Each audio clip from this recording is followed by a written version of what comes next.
President Trump made clear in that Oval Office confrontation with President Zelenskyy, America's critical support for Ukraine is waning. But is the administration really ready to walk away? NBC's White House correspondent Vaughn Hillyard is traveling with the president in West Palm Beach, Florida. Vaughn, good morning. Hey, good morning, Willie. A White House official tells me that because of what played out in the Oval Office, the direct negotiations between the Trump administration and Ukraine are on hold, and the White House could seek to withhold upcoming military aid. President Trump himself believes Zelenskyy needs him and that without the U.S., the Ukrainians will, as he said in his own words, quote, lose.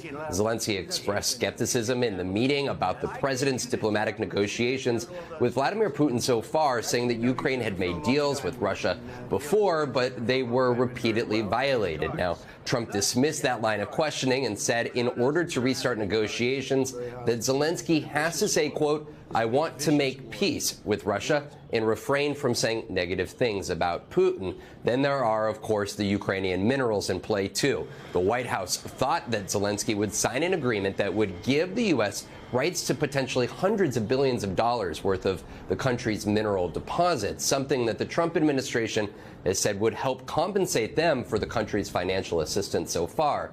At this moment in time, Willie, these talks here in the U.S. at least appear to be at a standstill. It certainly looks that way. Vaughn Hillyard with the president in Florida this morning. Vaughn, thanks so much. Hey, thanks for watching. And don't forget, you can catch the Today Show every morning on NBC or take Today when you're on the go. Just follow the Today podcast on Apple Podcasts, Spotify, or wherever you listen.